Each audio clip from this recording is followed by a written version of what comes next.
Vamos a orar nuevamente. Bendito Dios, te rogamos, Señor, por las familias que han quedado en Chiapas, que están con mucho dolor, Padre. Ha habido un accidente muy trágico de un ómnibus que traía muchos hijos de Dios de una actividad, Señor, y han tenido un accidente. Tú sabes por qué todas las cosas, Señor. Y ruégote, Señor, que sea con las familias, que las consueles, que lleve, Señor, el bálsamo, Señor, de tu santa presencia. Gracias te damos, Señor, porque en medio de tan semejante tragedia solamente podemos refugiarnos en ti. Gracias, Señor, en el nombre de Jesús. Amén. Cuenta la historia, queridos, de una mujer llamada Rosa. Rosa tenía 2 hijos. Su hijo mayor, un promisorio muchacho de 18 años y con ansias de vivir, murió en un accidente brutal. Después que su matrimonio, lleno de incomprensiones, terminó, ella había concentrado todos sus esfuerzos, todo su amor, toda su esperanza en esos 2 muchachos. A pesar de sus muchas pruebas, ella había cifrado sus esperanzas en sus hijos. Mas ahora Rosa estaba allí mirando el cuerpo inerte de su hijo de 18 años. Esto era una situación incomprensible.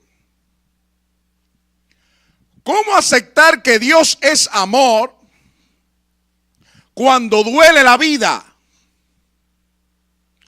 ¿Cómo aceptar que Dios es amor con los recuerdos del pasado? ¿Cómo aceptar que Dios es amor cuando el corazón está destrozado? ¿Cómo aceptar que Dios es amor con la incertidumbre del futuro? ¿Qué palabras sirven para consolar a una madre que está pasando por un momento ilógico como este, querido? Que un hijo entierre a su madre es lógico y natural, pero que una madre tenga que enterrar, querido, a sus hijos, eso es incomprensible. Pero lo grandioso del amor de Dios es que cuando tú piensas que no tienes fuerza para levantarte y que tienes que cargar con el fardo de tus pruebas, el Señor te sustenta. ¿Cuántos decimos amén? El Señor en medio del dolor, en medio de la tragedia, en medio de la crisis, el Señor está ahí. El Señor nunca nos va a fallar. Cuando llevado por tu humanidad eres incapaz de comprender la realidad y muchas veces, querido, en medio del dolor hasta maldices el nombre de Dios, el Señor abre sus brazos y te dice: ven, reposa aquí en mi hombro, llora aquí en mi hombro. Y esto fue lo que sucedió en la vida de Rosa. Dios usó un instrumento infalible llamado tiempo para curar las heridas abiertas y crear las condiciones necesarias para que ella supiera que no estaba sola. Tal vez, querido, esta historia sería como tantas otras si no fuese por el hecho terrible de que también su segundo hijo tuvo un accidente automovilístico. Esta vez había desesperación en Rosa. Rosa decía: no tengo fuerzas para vivir, pastor. Todo está perdido. Nada tiene sentido para mí. No quiero explicaciones. No quiero entender nada. No quiero que me digan nada. Yo solo quiero morir. ¿Por qué Dios no me quita la vida, pastor? Y a lo largo de los años he encontrado muchas Rosas pasando por el valle del dolor, de sombra y de muerte. Personas que lucharon por conquistar algo que en algún momento pensaron que eran felices, mas de repente lo perdieron todo. Y se sintieron injustamente tratados por la vida. Y uno de los primeros pensamientos que viene cuando una persona está pasando por esta circunstancia es lo siguiente. La persona comienza a decir, Dios ni siquiera se acuerda de mí. Dios ni siquiera sabe que yo existo. Pudo haberme creado, pero Dios se ha olvidado de mí. A mí, Dios no me da nada, no me da felicidad. Yo no le importo a Dios. El capítulo 7 que vamos a estudiar en Lucas, y los invito a abrir la palabra de Dios, refleja una historia que el único evangelio que lo narra es el capítulo de Lucas. Ninguno de los otros tres da la descripción de esta historia, solamente el doctor Lucas es el que la plasma. Lucas capítulo 7, a partir del versículo 11. Y versa así la palabra de Dios. Aconteció, después que él iba a la ciudad llamada Naín, e iban con él muchos de sus discípulos y una gran multitud. Cuando llegó cerca de la puerta de la ciudad de Naín, he aquí que llevaban a enterrar a un difunto, hijo único de su madre, la cual era viuda, y había con ella mucha gente de la ciudad. Y cuando el Señor la vio, se compadeció de ella y le dijo, no llores. Y acercándose el Señor Jesús, tocó el féretro, y los que lo llevaban se detuvieron, y dijo, joven, a ti te digo, levántate. Y entonces se incorporó el que había muerto y comenzó a hablar, y lo dio a su madre. Y todos tuvieron miedo y glorificaban a Dios diciendo, un gran profeta se ha levantado entre nosotros y Dios ha visitado a su pueblo. Y se extendió la fama de él por toda Judea y por toda la región alrededor. En aquellos tiempos, el valor de la mujer dependía del esposo. Cuando el esposo fallecía, ella estaba condenada a la miseria, si es que tenía algún pariente que la pudiera rescatar. Por lo tanto, además del dolor por la muerte del esposo, en el contexto social, tornaba la viudez en una crisis terrible, porque sería olvidada, sería abandonada, sería humillada, a menos que tuviera hijos y de preferencia varones. Siendo así, aunque la muerte de su esposo había sido una tragedia, todavía para esta mujer de Naín, para esta señora, para esta hermana, había posibilidades de esperanza porque le quedaba el hijo de sus sueños. Ella vivía para él y por él. Nadie se atrevía a humillar a la mujer de Naín. No todo estaba perdido. Le quedaba todavía una esperanza, su hijo. Y ahora Dios nos presenta a esta viuda en circunstancias terribles, porque su hijo, la esperanza que le quedaba, también había muerto, y ella se dirigía al cementerio a enterrar sus sueños. Aparentemente todo estaba perdido, porque digo que la historia bíblica dice que pocos días después, cuando Jesús sale de Capernaum, Jesús dijo, me es necesario llegar a esta aldea insignificante. Pocos días después siguió Jesús viaje hacia la ciudad llamada Naín. Mis hermanos, la presencia de Jesucristo cambia todas las cosas. Cuando todo parece perdido, cuando todo el mundo da el caso como perdido, el Señor hace la diferencia. Naín era una pequeña aldea que no se menciona en ninguna otra parte de la Biblia, ni en ninguna fuente histórica. Estaba ubicada a 8 kilómetros al sur de Nazaret. Era insignificante, como este pueblo que es insignificante, querido. ¿Qué personaje de renombre vendría aquí a este pueblo? ¿Quién se tomaría la molestia de venir aquí?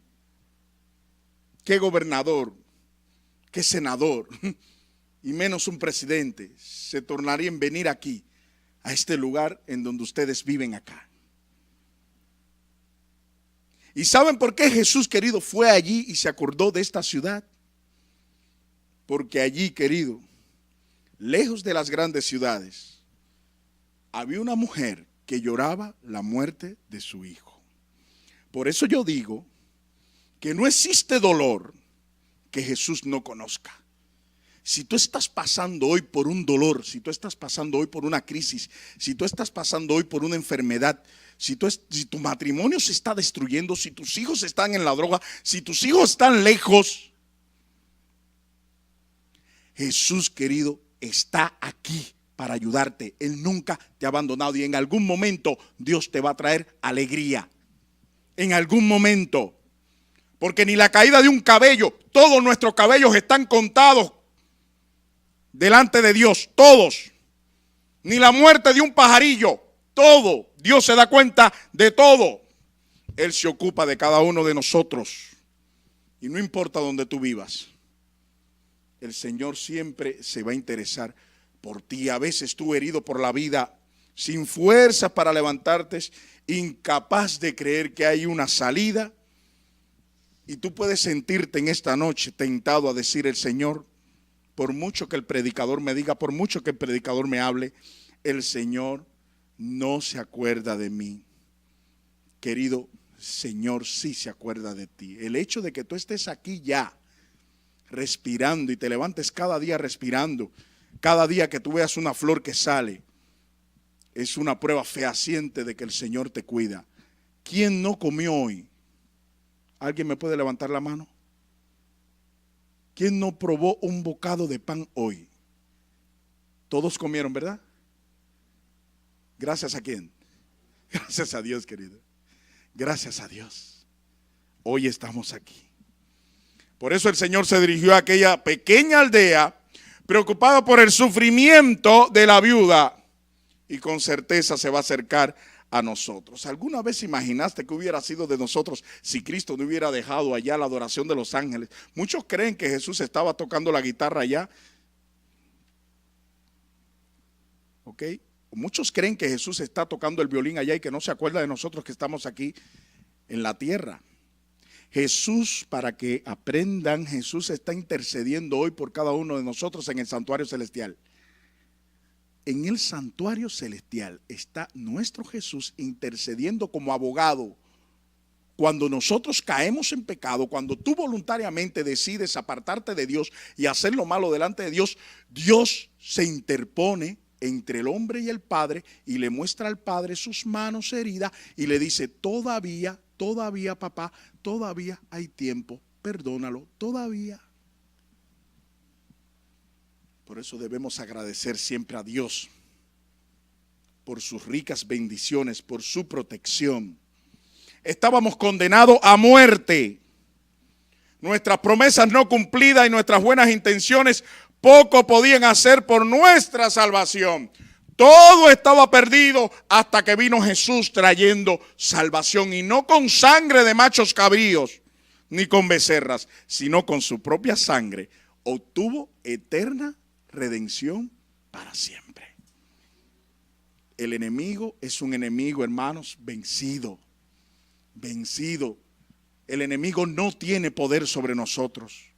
No lo tiene, a menos que tú se lo des. Pero él no lo tiene.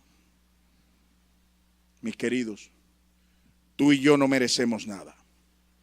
Cualquier derecho que alguna vez hayamos tenido lo perdimos cuando decidimos apartarnos de Dios. Cuando nuestros primeros padres decidieron apartarse de Dios. Todos nacemos terriblemente, querido. Nacemos con una naturaleza pecaminosa. Queremos hacer lo malo. Y por más duro que parezca, nos deleitamos en vivir separados de Dios. Pero Dios muestra su amor para con nosotros, queridos. Dice, mas Jesús se compadeció de todos nosotros, tomó nuestras rebeliones y por su llaga fuimos nosotros curados.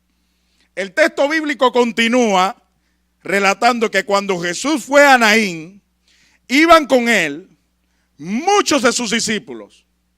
La caravana Jesús, la única esperanza, venía subiendo aquella montaña, y la caravana entristecida que iba a enterrar los sueños de la viuda de Naín venía bajando, llorando y gritando, y aquella caravana venía allí aclamando, gloria, gloria sea al Señor, al Hijo de David. Y se iban a encontrar, querido, esos dos grupos, pero con Jesús tristemente iban dos grupos, los discípulos y la gran multitud. Los discípulos estaban comprometidos con Cristo en su misión. Ellos no seguían a Jesús solamente para ver qué pasaba. Jesús era en la vida de ellos una experiencia, no era una experiencia más. Estaban viviendo una experiencia especial con Jesucristo. Ellos dejaron todo para seguir a Jesús. Pedro dejó la barca para seguir a Jesús. Mateo dejó la mesa allí cobrando impuestos para seguir a Jesús. Andrés dejó también, y Juan, la barca también, y fueron detrás de Jesús. Estaban comprometidos con Cristo. Lo seguían de corazón. Anhelaban estar con Jesús. Seguían al maestro. Ahora, la gran multitud era gente sincera. La gran multitud no era gente mala. Era gente sincera, pero con intereses terrenales. Intereses pasajeros. Estaban allí al lado de Jesús, pero no se comprometían con Cristo. Nadie podía decir que eran, pero tampoco nadie podía afirmar que no eran.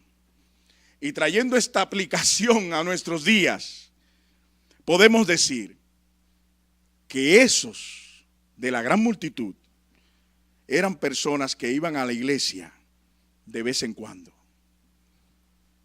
Leían la Biblia ocasionalmente. Estaban presentes en las reuniones para escuchar un predicador especial o un grupo musical especial, pero hasta ahí llegaban. Hablaban bien de la iglesia. La gente de la gran multitud no habla mal de la iglesia. Inclusive embullan a sus hijos para que vengan aquí a adorar a Dios y se reúnan como un club social. Pero ellos no se comprometían. No tomaban en serio la decisión de la vida de entregar el corazón a Jesús para que Jesús le restablezca la vida. El ser humano quiere vivir, como yo dije, apartado de Dios y quiere vivir huyendo de Dios. Esa es la naturaleza pecaminosa, querido. Y Dios, y la persona no es la que busca a Dios, es Dios el que viene buscando a la persona, pero la persona decide huir y esconderse. Y hay mucha gente en la gran multitud, mucha gente que está bautizada, querido, que no se han convertido en discípulos y se han mantenido lejos, se han mantenido en la multitud. No daban el paso de dejar la multitud y convertirse en discípulos. ¿Y saben cuáles son los argumentos de las personas de la gran multitud? No tengo tiempo. Hay mucha gente que me dice, pastor, yo no tengo ¿qué? Yo no tengo tiempo para Dios. Que tú no tienes tiempo para Dios, querido. No. Trabajo mucho. Hay mucha gente que su Dios es el trabajo. Mucha gente que su Dios es el dinero. Hay mucha gente aquí detrás del dinero. Y mientras más vamos detrás del dinero, menos dinero tenemos. Porque más tenemos que desembolsar. No tengo tiempo, pastor. Después que me jubile, pastor, yo me voy a entregar al Señor. Cuando termine la carrera, yo me voy a entregar al Señor, pastor. En el próximo año, pastor, yo me voy a entregar al Señor. Cuando se muera mi suegra, pastor, yo me voy a entregar al Señor.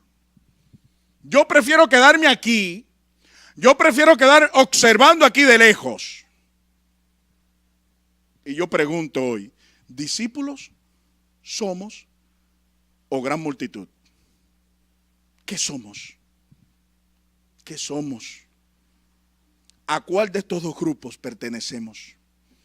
Y hoy vivimos, queridos, los capítulos finales de la historia de este mundo. Si usted enciende el televisor, internet, se mete donde quiera que se meta aquí, gloria a Dios por la tecnología que hay aquí, que hay información por donde quiera. Y usted puede ver en las noticias cómo están las cosas, que las cosas no andan bien. Las cosas no andan bien en este país. Las cosas no andan bien en el mundo, querido. Y lo estamos palpando, que las señales del pronto regreso de nuestro Señor Jesucristo ya está cerca. ¿Cuántos decimos amén? Jesús ya se acerca. Pero hay muchos que dicen, no, pastor, todavía yo no quiero que Cristo venga porque yo me quiero casar. Yo no me he casado. Yo quiero vivir la experiencia de casarme. No me va a dar tiempo, pero hijo mío, ¿cómo que no te va a dar tiempo?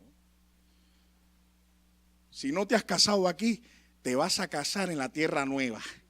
Porque el Señor te tiene una mujer allá. Nadie aquí va a estar solito. Nadie. Un hombre o una mujer te la va a dar el Señor. ¿A qué grupos pertenecemos hoy, querido? ¿A qué grupo? Y no hay lugar para la indecisión hoy, querido. Hoy las señales nos están diciendo que ya las profecías se están cumpliendo en cuanto al papado, en cuanto a lo que está sucediendo con este país. Recuerden que bíblicamente existen dos poderes que se levantarán en el tiempo del fin. Es este país y es el Vaticano, es la Iglesia Católica. Está latente ahí. Y muchos de nosotros estamos esperando que se cumpla la ley dominical, querido. Ya la ley dominical está firmada de hace mucho tiempo, solamente hay que esperar nada más que algunos estados se pongan de acuerdo para firmarle y punto final. No hay más tiempo para la indecisión. Las cosas se van a poner malas. Porque si las cosas siguen buenas, entonces ¿para qué venir Jesús? ¿Para qué venir Jesús? Las cosas se van a poner, querido, de a caballo. Y lo que no hemos podido hacer hoy en tiempos de paz, lo vamos a tener que hacer en tiempos de necesidad, en tiempos de guerra. Tendremos que dejar nuestras comodidades, nuestros carritos, nuestra finca, papo, nuestra vaquita, nuestro caballito, nuestro motorcito. Todo hay que dejarlo. Todo hay que dejarlo. Cuando llegue, ¿qué cosa? El momento. Porque mucha gente sale por ahí diciendo, no, ya ha llegado el momento de salir y vámonos. Y se meten por ahí a pasar hambre y después tienen que venir con la cabeza baja porque todavía no es el momento. No seamos mensajeros extremistas. Seamos equilibrados. Y el Señor dejó muy bien claro cuál sería la señal. ¿Cuál sería la señal de su venida? ¿Cuál sería la señal de su venida? Y todas estas cosas están sucediendo para que, dice el Señor, cuando vean todas estas cosas que comiencen a suceder, levantad vuestras cabezas porque vuestra redención, ¿qué cosa? Está cerca. Ha aumentado el terrorismo, nadie puede acabar con el terrorismo. Ha aumentado la droga, nadie puede acabar con la droga. Ha aumentado el vandalismo y las pandillas, nadie puede acabar con el vandalismo y las pandillas. Ella profetizó sobre la inmigración y lo que iba a suceder, que sería difícil entrar a este país. Todo está profetizado, querido, todo está dicho, hasta que llegue el momento. Hasta que llegue el momento. No hay más lugar para la indecisión. Por eso es urgente abrir el corazón a Jesús y decirle, Señor, yo te seguiré. No importa a donde tú me lleves. Sé que el mejor lugar para mí será el lugar donde tú me lleves, Jesús. Y el lugar donde Jesús quiere atraerte es a sus pies. Es a Él donde hay que ir en estos tiempos difíciles. Es a Jesús. Es a Jesús. Y el versículo 13 dice que cuando Jesús llegó, porque la mujer iba adelante, el féretro atrás, la mujer iba sollozamente en llanto.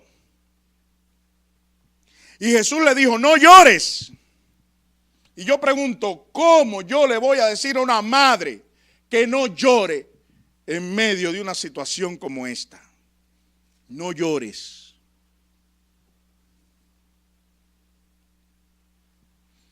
Jesús estaba presto a realizar el milagro ¿de qué? De la resurrección. Por eso era necesario que la mujer saliera ¿de qué? De la desesperación y del llanto, para que pudiera darse cuenta de lo que Jesús iba a hacer. Y aquí está la lógica divina, que actúa en dirección opuesta a la lógica humana. La lógica humana dice que para que esta mujer pudiera salir de la desesperación y del llanto que tenía, el muchacho tenía que resucitar primero.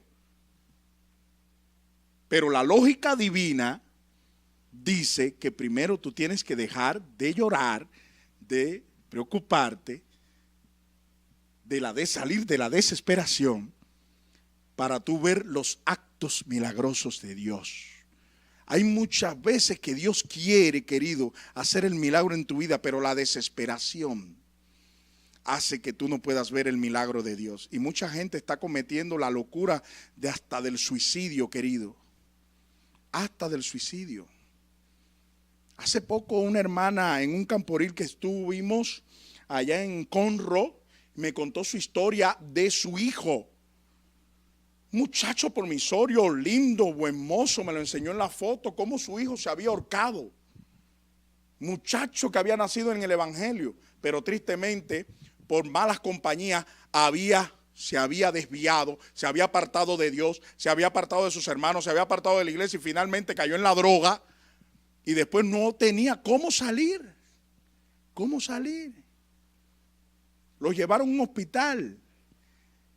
Tristemente allí en ese hospital, querido, lo trataron mal. El muchacho se deprimió nuevamente. Él quería salir, estaba luchando contra eso. Quería salir, la madre orando y orando. Y ella me cuenta que un día orando, el Señor le puso en la mente de que su hijo iba a cometer una locura y salió corriendo a buscar a su hijo donde estaba parando. Y cuando llegó, su hijo, querido, ya estaba ya colgado en un árbol. Ella intentó recuperarlo ahí para que no terminara de ahogarse, pero tristemente, querido, el muchacho murió. Muchacho totalmente desesperado, porque no podía salir de la droga. Y esta mujer me contaba esto tan naturalmente. Yo digo, pero ¿qué es lo que ha hecho que tú te mantengas, hermana, fuerte? Me dijo, pastor, en el hospital el Señor le dio una oportunidad a mi hijo y yo pude en poco tiempo hablar con mi hijo, predicarle de Jesús. Se arrepintió y el muchacho, yo sé que cuando Cristo venga, yo voy a estar con mi hijo. Porque yo decía, pero ¿cómo esta mujer me está contando esta historia con tanta naturalidad? Si lo que pasó y vivió fue algo, querido, que no todo el mundo puede vivir. Y ella me lo contaba con alegría. Decía, pero ¿cómo es posible? Le dio tiempo, querido, a predicarle al muchacho. El muchacho tuvo que pagar las consecuencias de sus acciones, pero Dios le dio una oportunidad. Y ahí pudo, ¿qué? El muchacho decirle, mamá, hice mal. Yo sé que tengo que pagar lo que hice. Me arrepiento. Yo quiero estar con Cristo. Pero el muchacho murió, tuvo que pagar las consecuencias. ¿Ese muchacho va a estar o no va a estar en el reino de los cielos? Sí va a estar en el reino de los cielos. Sí va a estar en el reino de los cielos. Tú te puedes lanzar de un edificio, querido, y decir, me voy a matar, y lanzarte y en medio del camino arrepentirte. Pero ¿te vas a qué? Te vas a matar, te vas a restrellar contra el piso. Porque tenemos que pagar por nuestros errores. La lógica divina dice que tú tienes que pasar por la desesperación. Tienes que dejar la desesperación para poder ver los actos creativos de Dios, los milagros de Dios. Deja de llorar. Deja de quejarte. Deja de estar buscando a alguien para contarle tus problemas. Cuéntales tus problemas a Dios. Y mucha gente se acerca a mí, pastor, y me hacen una historia, querido. Le digo, querido, lo único que te puedo decir es que yo también soy débil, soy humano. Yo necesito de Jesús y cuando me encuentro así voy corriendo desesperadamente a los pies de Jesús. Por eso, gracias, hijo, ve a los pies de Cristo. Ve a los pies de Cristo. Dios puede hacer algo. Dios no puede hacer nada cuando la desesperación se apodera de cada uno de nosotros. Y a veces la solución que Dios tiene están al alcance de tu mano y tú no lo logras ver. No lo puedes discernir porque la desesperación y la tristeza no te lo permiten. Mira, si en este momento de tu vida ya no consigues dominar la situación en que estás, deja de llorar y prepárate para ver los actos creativos de Dios. Dios es bueno, querido. Y si te calmas y confías en Jehová, verás que la solución de tus problemas puede estar más cerca de lo que tú te imaginas. ¿Recuerdan allí Moisés?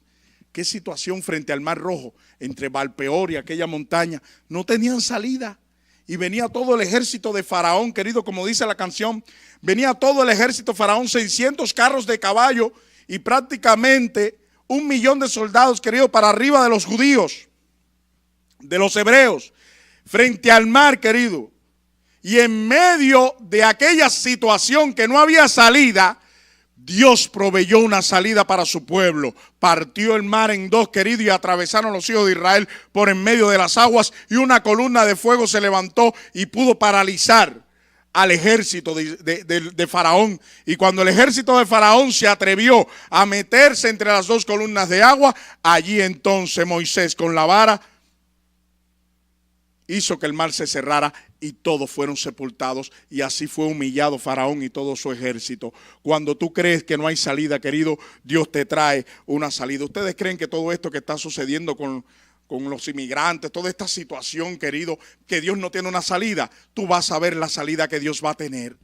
Tú vas a ver la salida que Dios va a tener, que te vas a quedar sorprendido, querido, con lo que Dios va a hacer, con lo que Dios va a hacer. Ahora piensa, querido, ¿cuál es el momento difícil que tú estás pasando hoy? Solamente tú lo sabes. Y yo solamente te doy un consejo. Deja de llorar. Repasa tu escala de valores. Repasa tus conceptos y tus procedimientos. Aprovecha las pequeñas cosas. Colócalo todo en las manos de Jesús y avanza con fe rumbo al mar de lo imposible. Y tú vas a ver que cuando tú dejes de llorar y reorganices tu situación creyendo en el poder de Dios, entonces es la hora de esperar el milagro divino. Los milagros son hechos, queridos, sobrenaturales e inexplicables, y yo no te lo puedo explicar. No tienen explicación, no se pueden comprender. Solo es necesario aceptarlo. Y cuando allí la mujer dejó de llorar, entonces Jesús dijo unas palabras que nos los está diciendo hoy a cada uno de nosotros. Levántate, levántate, le dijo al muchacho. Y aquello, querido, que había sido un lloro y crujir de dientes, toda aquella gente llorando, ahora todo ese grupo se había levantado y todo ese grupo se une a la caravana Jesús, la única esperanza, y subieron, querido, imagínense ustedes. Todo el mundo que venía llorando ahora lloraban de alegría. Todo el mundo sorprendido. Todo el mundo alegre. Me imagino que habrán cargado a Jesús en brazos. Cargaron al muchacho. La madre con el niño. Todo era alegría. Había pasado todo el dolor. ¿Tienes idea, querido, del dolor de enterrar a un hijo? Tú tienes a un ser querido cuyo recuerdo todavía te hace brotar lágrimas de tus ojos. Porque este incidente protagonizado por Jesús es un anticipo de lo que sucederá cuando Cristo venga a la tierra. Por eso primera de Tesalonicenses, capítulo 4, versículo 13 y 14, que se leyó la lectura bíblica, dice: tampoco queremos, hermanos, que ignoréis acerca de los que duermen, para que no entristezcáis como los otros que no tienen esperanza. Tenemos una esperanza, ¿sí o no? Tenemos una esperanza. Porque si creemos que Jesús murió y resucitó, así traerá Dios con Jesús a los que durmieron en Él. Yo creo en la palabra de Dios y en lo que dice mi Señor aquí en 1 Tesalonicenses por medio de Pablo. Porque el Señor mismo dice, por lo cual os decimos esto en palabra del Señor, que nosotros los que vivimos, los que habremos quedado hasta la venida del Señor, no precederemos a los que durmieron, porque el Señor mismo con voz de mando, con voz de arcángel y con trompeta de Dios descenderá del cielo, y los muertos en Cristo resucitarán primero. Luego nosotros, los que vivimos, los que hayamos quedado, seremos arrebatados juntamente con ellos en las nubes para recibir al Señor en el aire, y así estaremos por siempre con el Señor. Por tanto, alentaos unos a otros con estas palabras. Por eso yo te digo en esta noche, levántate, levántate en el nombre del Señor. Y te voy a hacer un llamado, querido. Sal de tu indiferencia en esta noche. Líbrate de tus prejuicios. Deja a un lado tus temores y comienza a vivir. Dile al Señor, Señor, yo tengo fe en ti. ¿Cuántos le quieren decir esto? Ponte en pie y díselo a través de este canto. Tengo fe. Y vamos a orar a Dios. Padre querido, te damos muchas gracias, oh Dios.